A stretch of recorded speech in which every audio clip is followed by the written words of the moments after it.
Govardhan skill centre कालतरे, taluka वाडा, जिल्हा पालघर। या ठिकाणी मुलं वेगवेगळ्या प्रकारे वायरिंगची प्रॅक्टिस करताना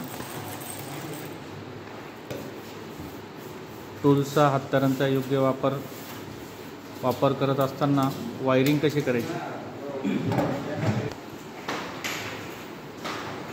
केसिंग, केपिंग, PVC कॉन्ड्यूट या ठिकाणी पूर्ण झालेल्या वायरिंग बोर्डला कलर मारताना गोवर्धन स्किल सेंटर इलेक्ट्रिशियन टेक्निशियनचे विद्यार्थी